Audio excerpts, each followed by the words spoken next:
This is the Pipkin and Turnbull Show. Welcome to this great October 29th, 2019. A couple of days before Trick or Treat Day and all that fun Halloween stuff going on. We got a great show Hmm. for you tonight.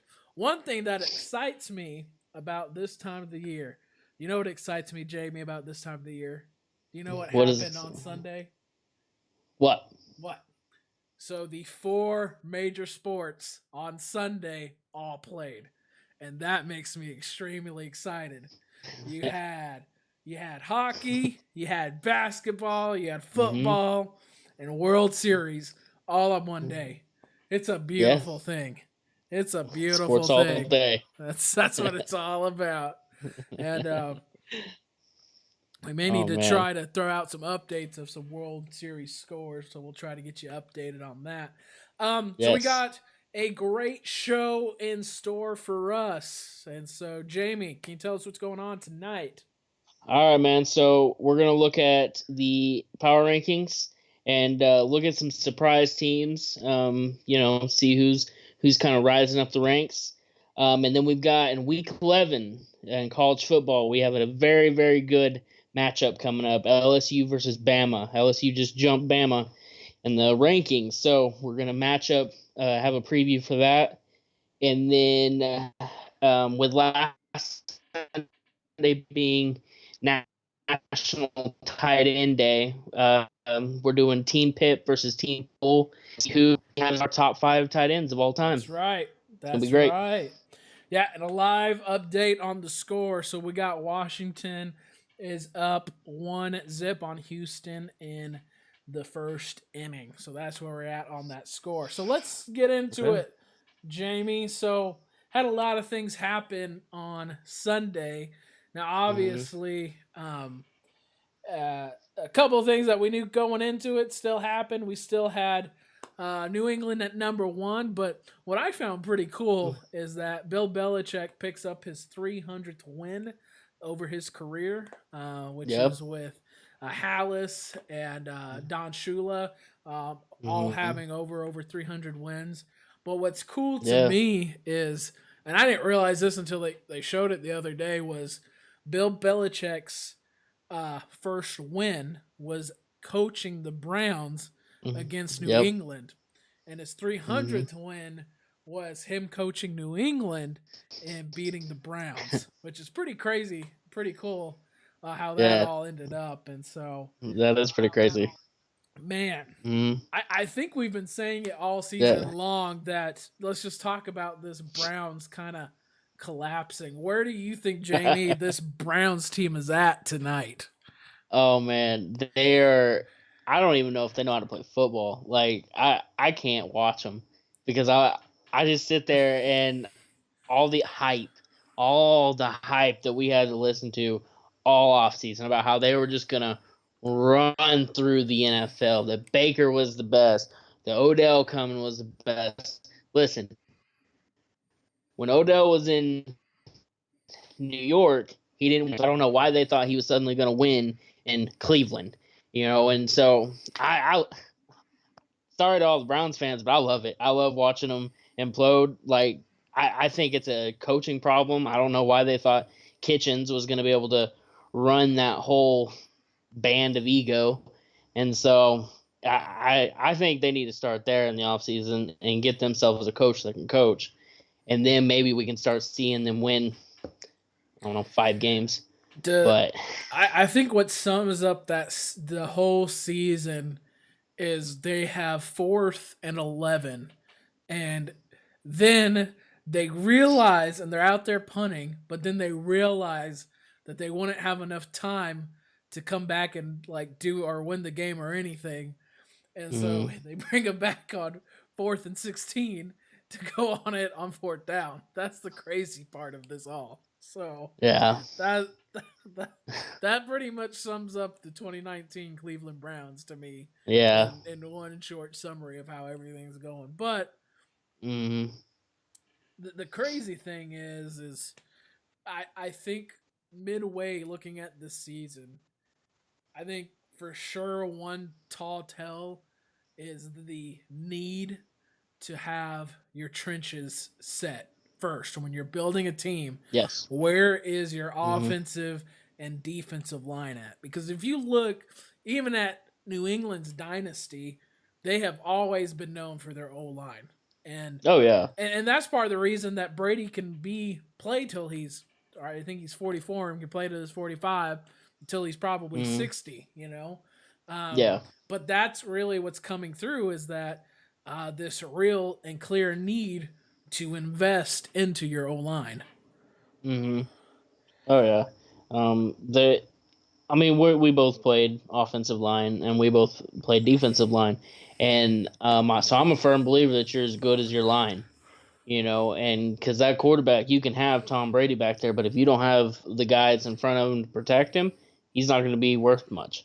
And so I think, again, I think they need to start at the top, get some coaches in there that can coach, and then I think you need to start working on that line because I don't like Baker Mayfield because I think he's just all mouth, and I think he just needs to play and then let his play talk for him.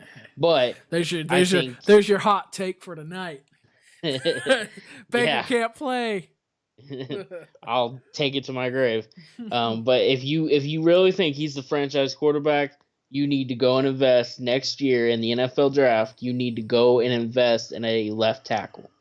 In the free agency, get you some guards, and then get you a right tackle. They let a really good right tackle go, and I thank them for that. And Mitchell Schwartz because he's pretty good in Kansas City, but Right. they need to start on that line, and they need to protect their quarterback. And once they can start doing that, and he's not running all over the field, they win. No, no. Yeah. Yeah, I it's kind of all over the place because you also got a thing on the defensive side with the talent they have on Mm-hmm. that side of the ball too. Um, and look, they're better on. I mean, they've Mm-hmm. got some decent D line. I mean, you got Miles Garrett, I believe is his name. Um, Mm-hmm. you got some good pieces on this Mm-hmm. team, but it's kind of like this whole off seasons. Mm-hmm. You still know that they're the Browns. Like they still Yeah. yeah. Yeah. At the end of the day, the Browns are going to be the Browns. I mean, Yeah. and and and the crazy thing is that there's pieces coming together. But I Mm-hmm. think over the last, especially over the last 5 years, I think we've been saying that a lot. Like every Mm-hmm. kind of off season, we're like, yeah, Browns are making some good moves, but there's Yeah. something about just the culture, or I'm not. I know that they've tried to get rid and put in some good. Like I like John Dorsey as their GM. I think he makes some good moves. But yeah, Mm-hmm. I just don't, and I do agree with what everybody's saying. I don't think you put a rookie head coach on that Cleveland Browns team. No. Um, Mm-mm. it's kind of like the whole. I'm trying to remember the Kansas City defensive coordinator. What was his name? Uh, Romeo Cornell. Romeo Cornell, where Mm-hmm. he had a really good string his last couple games, and then he was head Mm-hmm. coach, and I think they ended up Mm-hmm. only winning 2 games. But each time you saw Cornell go over and stay in his lane, kind of, and be a defensive coordinator, he did a Yeah. tremendous job on the defensive coordinator side. And I think if Freddie Yeah, he's Kitchens, still the defensive coordinator, and he's the defensive coordinator in Houston yeah, right now. yeah. So I So he, mean, he knows how to do that. And he was the head coach in Cleveland before he came over to Kansas City to be the defensive coordinator. And he didn't do anything in Cleveland. And right. so I still question why they named him the head coach of the Kansas City Chiefs. Like, I get beating the undefeated Packers. That was with Kyle Orton as the quarterback was great. Big deal. But yeah. I mean, yeah, those are the dark ages of Kansas City. That the Herm Edwards days to Todd Haley to Romeo Cornell, we just don't talk about those days. So we erased it from memory. It didn't happen. So Yeah. But so yeah, so other than the power rankings, some interesting happening. We still got New Orleans. Then this is mm-hmm. ESPN. You have San Francisco moving up to 2. New Mhm. Orleans moving to 3. Now Mhm. I'm becoming every week becoming more and more a believer of San Francisco. When we first started this 4 weeks back, I didn't see it. Um, Yeah. I, Carolina and the Rams are definitely their best wins. Um, Mhm. but yeah, I still like I I love the pieces. I think they've got a lot of things, but I still want them to go. I don't know how you feel, but I still kind of want them to see them against a Aaron Rodgers or against a Drew Brees team. Like, Yeah. like, like. That's my only little bit of a question mark. Like a truly Mhm. great quarterback with truly great coaches, just Yeah. rounding that, just to see that game, what that would look like. But Yeah. their defense is tremendous. Like I'm a firm believer in their Mhm. defense. My only question is that offense. Mhm. Like that's the biggest question mark for me. Yeah. Yeah. Their defense, I think, is one of the best defenses in the NFL. And they're definitely carrying them because I'm not that sold on the offense. They just traded for Emmanuel Sanders last week, I think, and I'm not sold on Garoppolo. I think he's definitely being helped out by the defense. Unfortunately, and I don't know what the rest of their schedule looks like, but I could see them dropping 2 to 3 games in the regular season.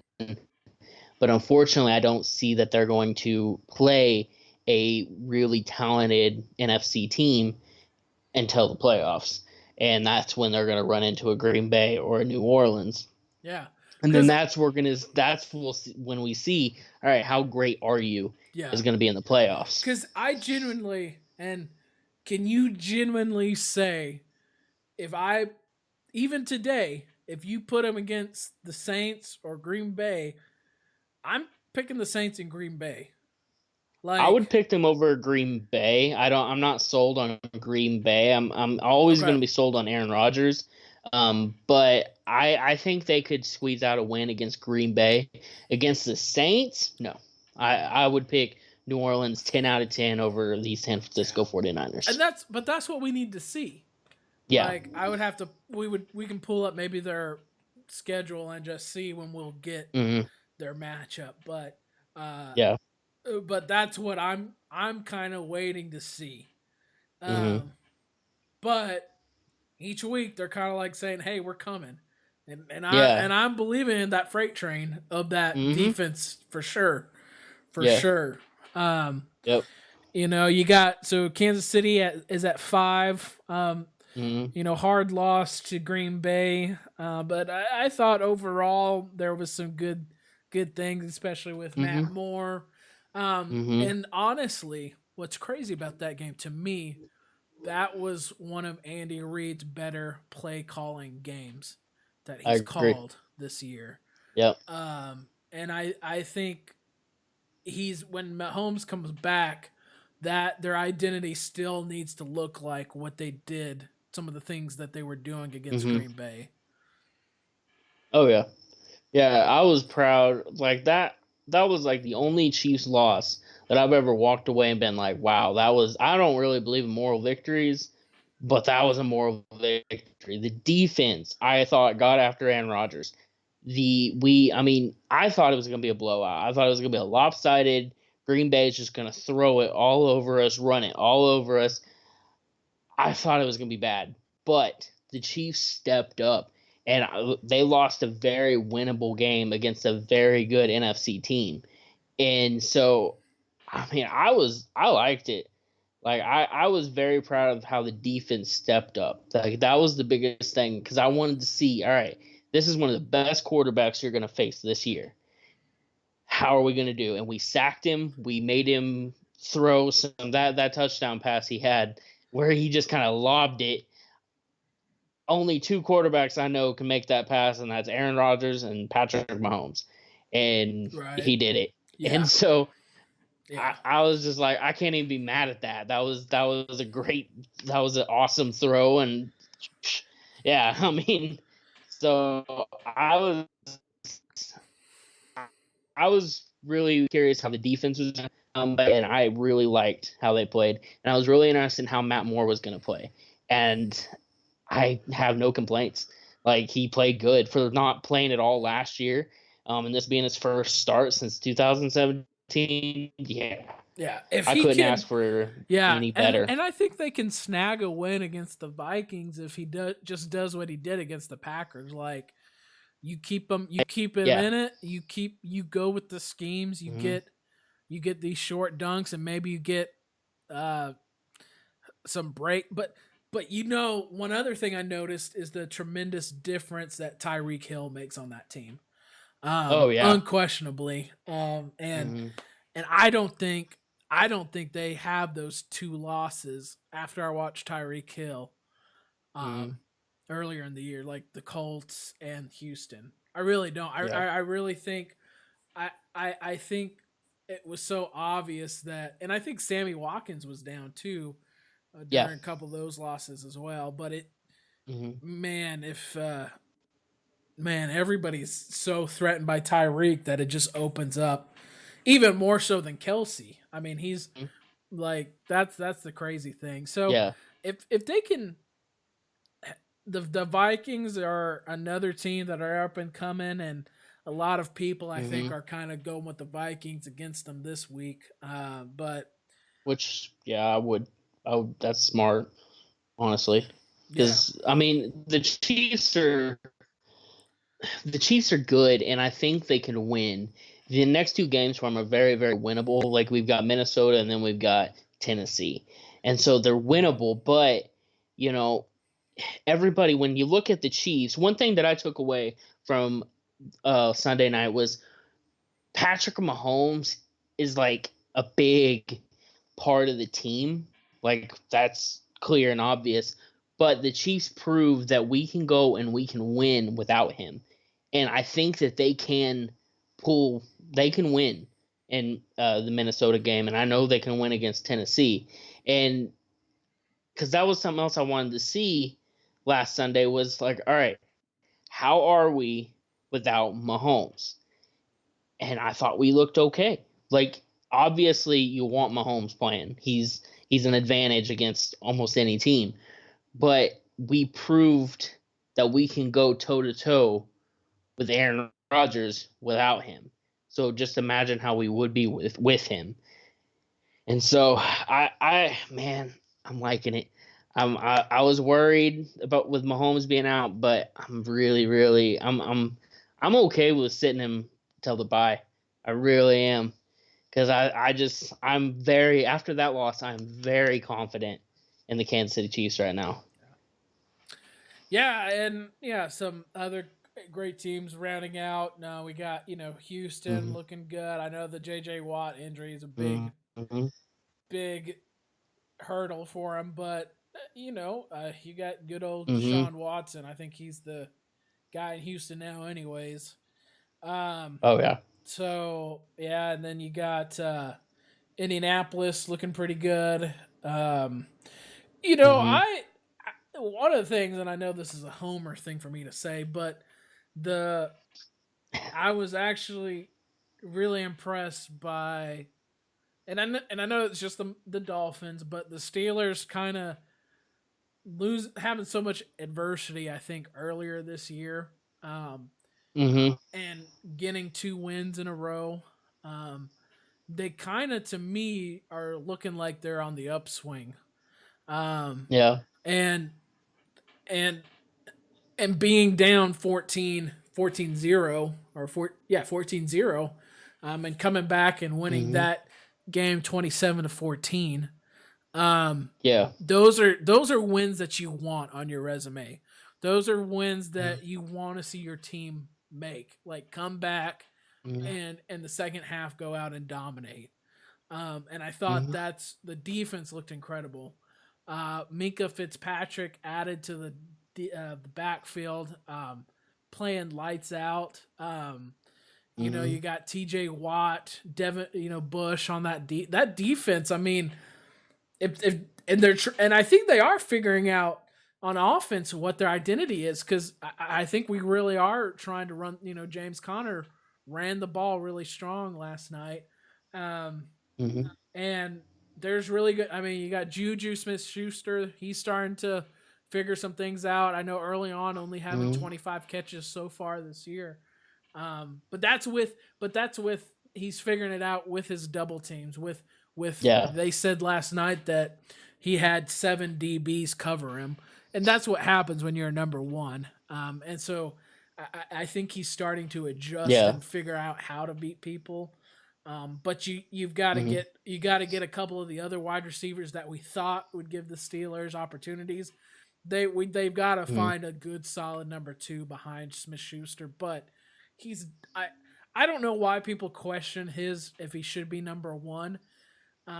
I get the whole questioning of he's not Antonio Brown, but nobody really is. Mm-hmm. Um, No. and that's and but he's still. I mean, he's a. I mean, there's a catch that he made where he literally snagged it from the DB last night. So Yeah. they're kind of they're to me they're kind of on the upswing. Because I know Mm-hmm. earlier this year. I mean, a lot of talk for the Steelers getting back in the Super Bowl.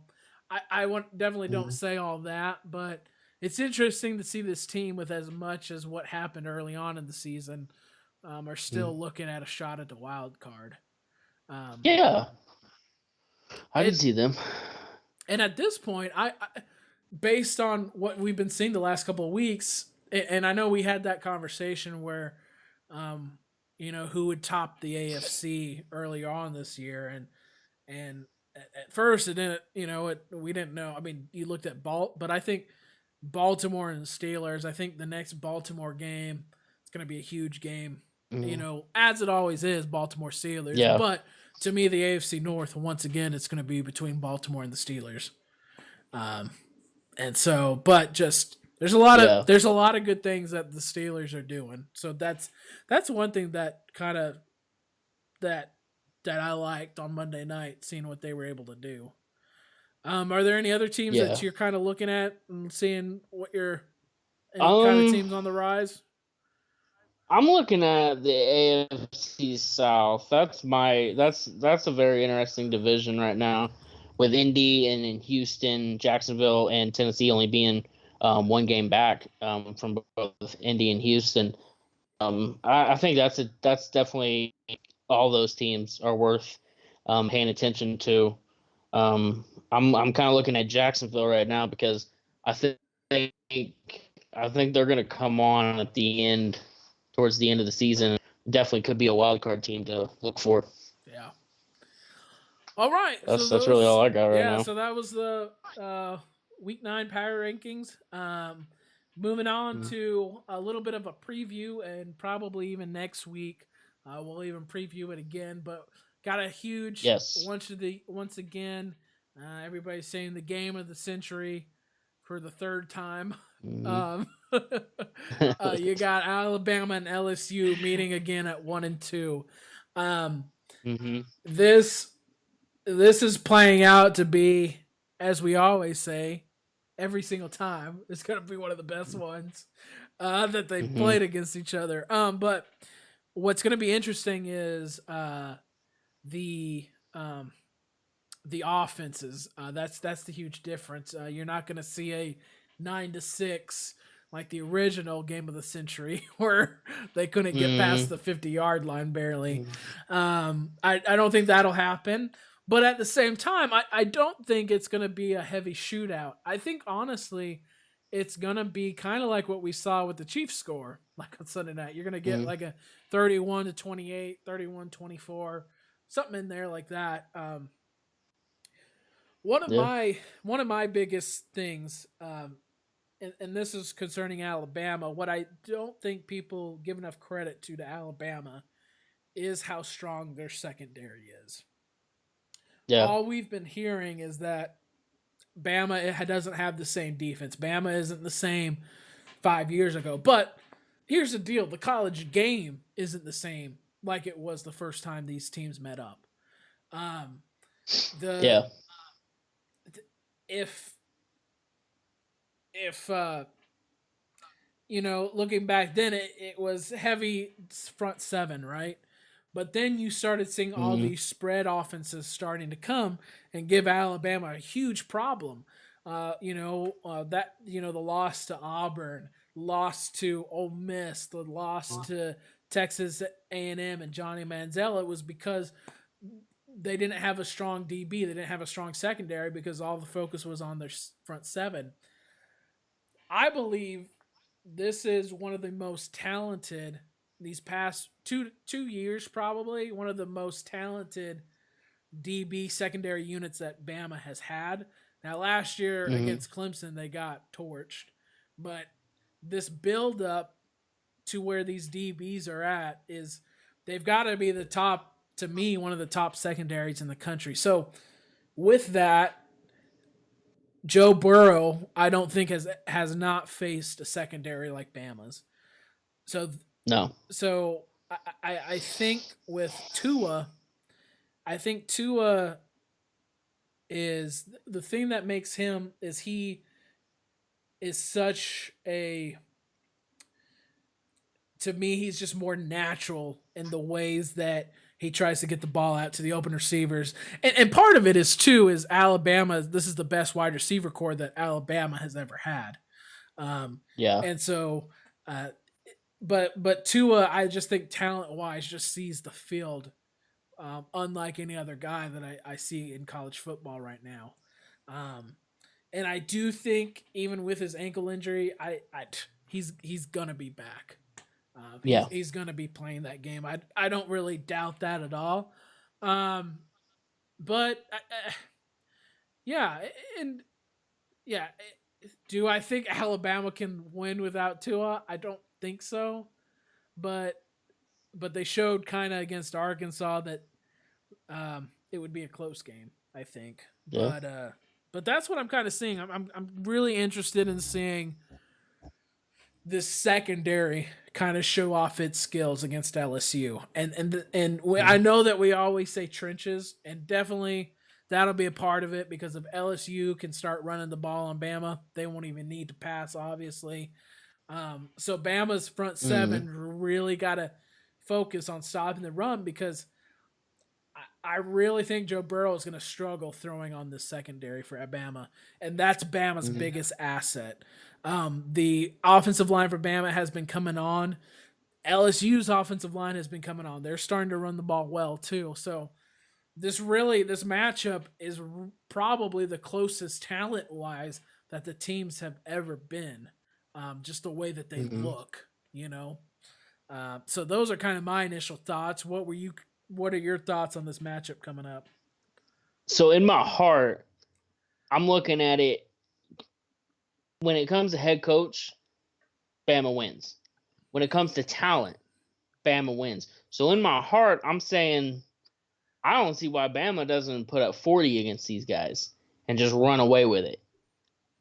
But I also watched, so I was thinking about it, and I happened to watch LSU last Saturday, and I was like, well, this is a pretty good squad. And I started looking at their stats, and I was like, well, they do match up.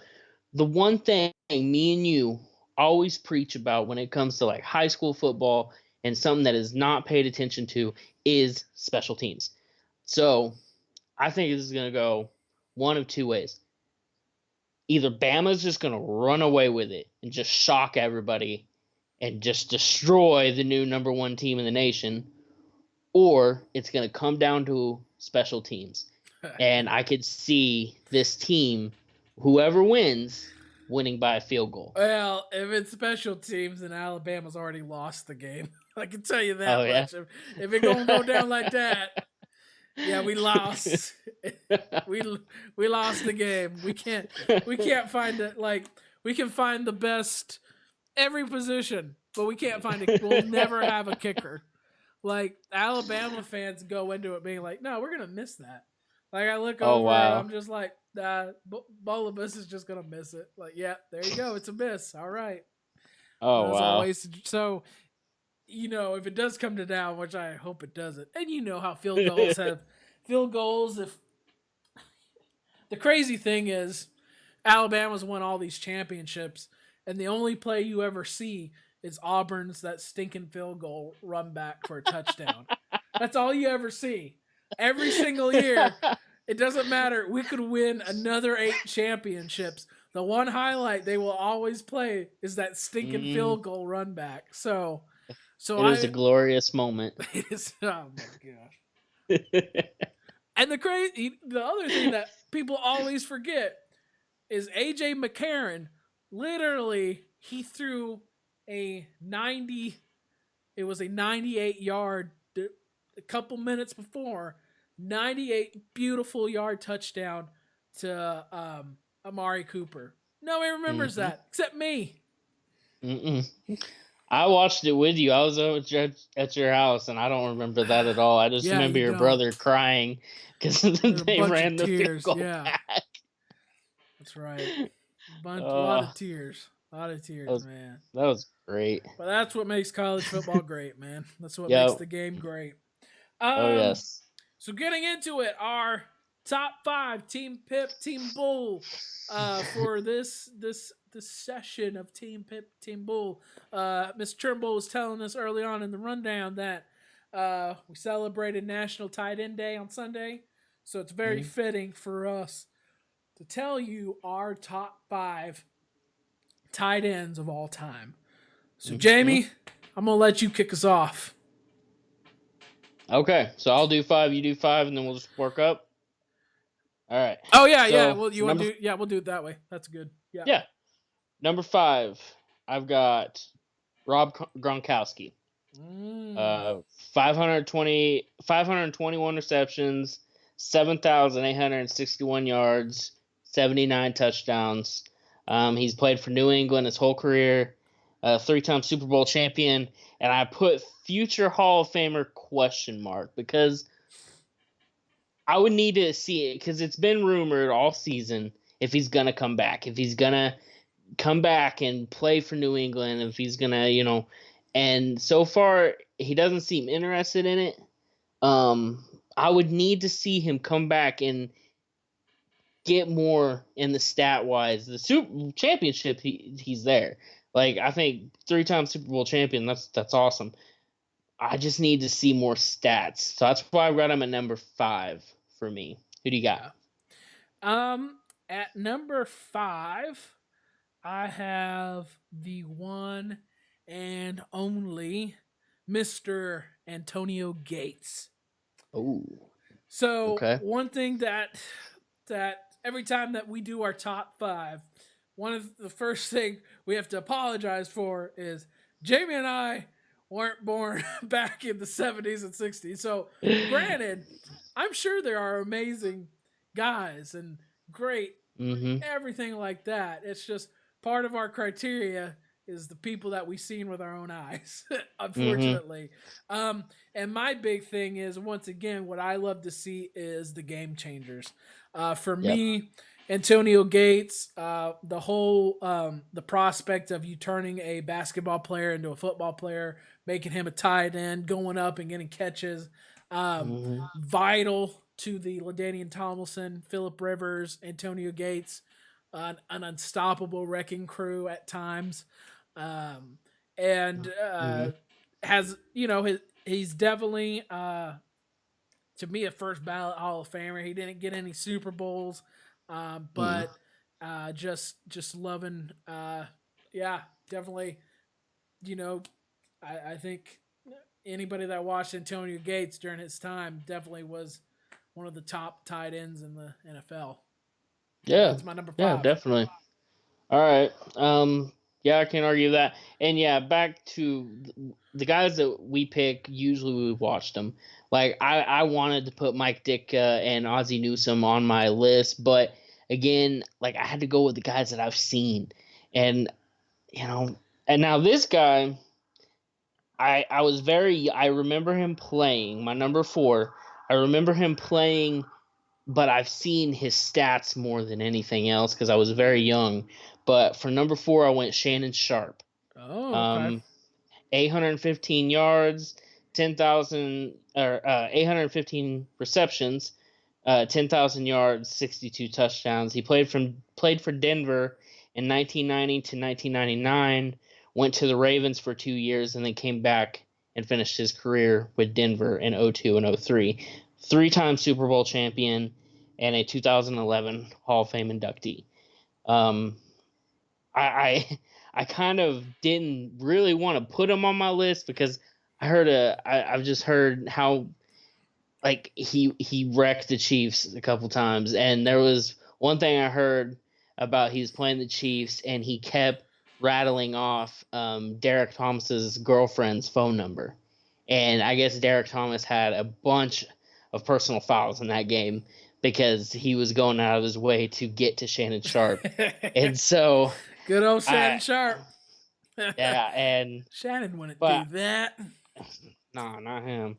But I just look at the stats and I just look at his longevity because again, that was what I was looking at, and when we did the wide receivers, Yep. is longevity. Yeah. And he played for a while, and so and you can't argue against his 3 Super Bowls. He Yeah. won 2 with Denver, 1 with the Ravens, and I had to put him at number 4. Yeah.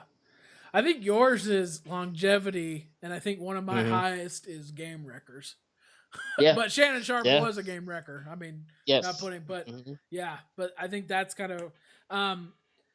So at my number 4, I've got Mr. Jason Witten, who is still playing, still a current Mm-hmm. NFL player. His stats speak for themselves. He's got the Mm-hmm. longevity, which you like, Yes. but very good at, really great at blocking, which is needed as a tight end. Yes. But he was their go-to. Romo's Mm-hmm. go-to. Current Dax go. I mean, Mm-hmm. still getting stuff done. Whenever you need a big play, Jason Witten is there. Yeah. So just also, I just like him as a person. He seems to be like a really great person, like somebody you'd like to hang out with. So, Mm-hmm. yeah, so just everything that Jason Witten's done, 1,889 receptions, 11,388 yards, 63 touchdowns, and 14 NFL seasons. So yeah, so at my number 4, I have Mr. Jason Witten. Yeah, I will actually say I do not have him on my list at all. Yeah, that's he's one of the greats, future Hall of Famer. But for number 3, I've got a guy that you already said, Antonio Gates. 955 receptions, 11,000 yards, 116 touchdowns. Played for San Diego and Los Angeles his whole career, 03 to 2018. Surefire future Hall of Famer, first ballot, easy. And I had to put him at number 3. Like, you can't have one of these lists without Antonio Gates. Like, it's impossible. Yeah. So. Yeah, definitely. Mm-hmm. At number 3, I have your number 5, Mr. Rob Gronkowski. Mm-hmm. Every time I thought about it, he's a gigantic polar bear that that wreaks havoc. Like, there were so many games where, like, the Patriots should not win this game. The Patriots should not win this game. But then the polar bear that he is, he carries the entire defense into the end zone with him. Like, Yeah. like that's the crazy thing about Rob Gronkowski is when he was playing, there was he was unquestionably like one of the most aggressive best players out there, unstoppable. Like, legitimately, like, I don't know if any tight end on this list that we both have at at their best, you have to honestly look at it. Like, legitimately, I feel like when Rob was at his best, he was unstoppable with his gigantic hands. Mm-hmm. Somehow that stiff arm. But the hands, Ooh. man. Like, you look at those hands, just, and he terrorized like every team, but especially my Steelers. But whatever his antics, whatever you feel about Rob, whatever. I mean, he dominated. Definitely a Hall of Famer in my book. Okay. Got has some Super Bowl wins. Mhm. I don't know if he's first ballot, but I Mhm. do just the impact he had on the game. I know Mhm. that a lot of teams look at where can I get my next Rob Gronkowski, because I know the Yeah. Steelers like McDonald on there. You got some other great tight ends. Travis Kelsey is starting to get into that range, and probably in a couple years, he's going to make his way on to my list for sure. Oh yeah. Um, so, but people are looking for their Rob Gronkowskis. Mhm. So that's who I have on my number three. So my number two, um, he actually has were like less stats than Gronk, and he's a Hall of Famer. I never saw him play, but I've got Kellen Winslow. 541 receptions, 6,741 yards, and 45 touchdowns. He played for San Diego from 79 to 87, went into the Hall of Fame in 95. Kellen is a beast. The game that I have it stuck in my head, the picture, and I talked about it on the Facebook page a little bit, where he's getting helped off the field. It wasn't because he was hurt. I mean, he was, but he literally left everything he had on that field, and that was how he played every game. And that game so much that he had to be helped off by his teammates because he was spent. And I looked at his highlights for a little bit today, and he, I think injuries slowed him down towards the end, and he didn't have a very long career. But I couldn't. I just because of that one game where he's getting helped off, I had to put him on my list because Yeah. that's the kind of guy that you want on your football team, especially a tight end. Because tight end more than wide receiver. Whenever you're in trouble on a third and long situation and you need a touchdown or you need a first down, who do you look for? You look for your tight end. You look for Kellen Winslow. You look for Gronk. You look for him to make not a big play, but to move the sticks to get you there. And that's what he was. Right. And so his numbers aren't as high as the guys that I have below him. But I think when it comes to being a leader and just leading by example, it's Kellen Yeah. easily. Yeah, and number two, I've got Kellen Winslow as well. At my number two, Mm, and exactly for those reasons. Another reason I'd say is Dan Fouts with the offense that they had really started to rethink and reshape how you use a tight end. And I really mm-hmm, think Kellen Winslow on that offense and everything that they were able to do kind of reshaped where we're at even today. And so you really got to yeah. hold that into factor as well. But like Mm-hmm, you said, yeah, every like you leave it all on the field, and Kellen Winslow's picture comes right up. mm-hmm. So yeah, so I'm right there with you with Kellen Winslow. Yeah. I think number one is pretty easy. Um, I I would be shocked if we both did not have the same guy. But number one is none other than Tony Gonzalez. 1,325 receptions, 15,127 yards, and 111 touchdowns. Played for KC from 97 to 2008, and then Atlanta 2008 to 2013. Went into the Hall of Fame in 2019. TG is he revolutionized the tight end position. Um, he put up wide receiver numbers, and everyone's just like, yeah, he was a great athlete, and you got to look at who was throwing him in the ball, and while he was in Kansas City, he had Gerback, he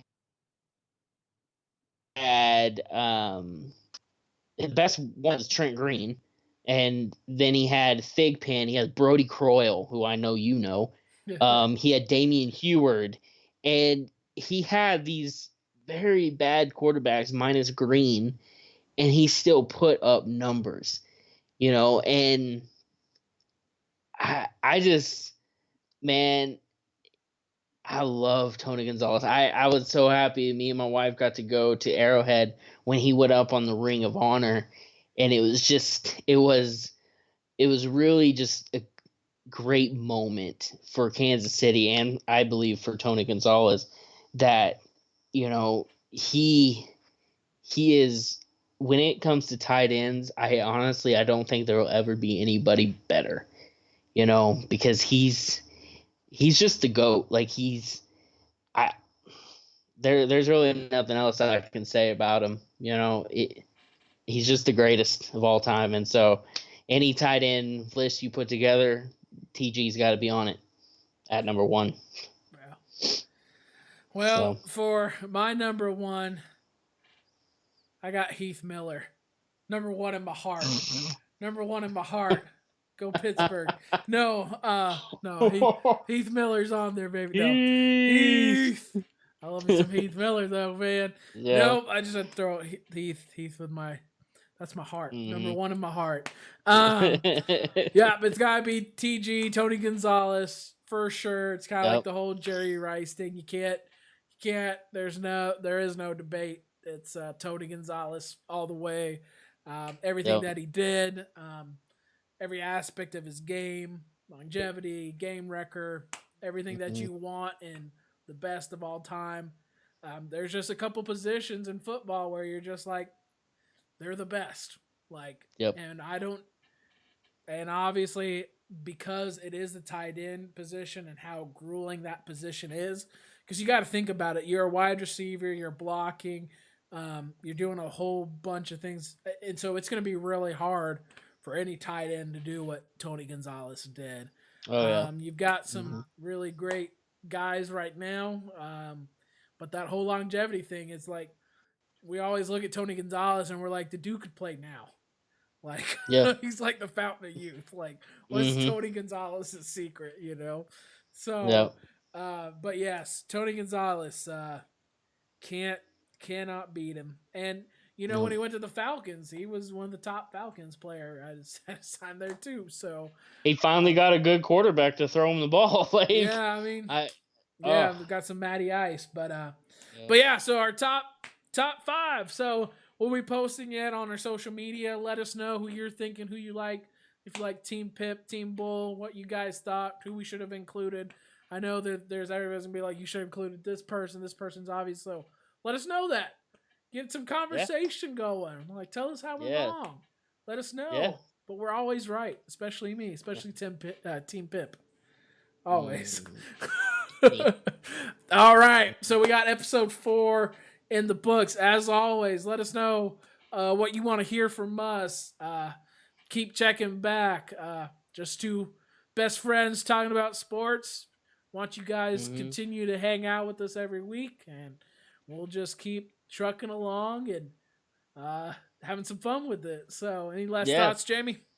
No. Just keep talking to us, and if there's anything you guys want us to talk about, tell us, and we'll definitely add it to the list, and just keep with the feedback. We love the support. We love you guys. Thanks for watching. All right.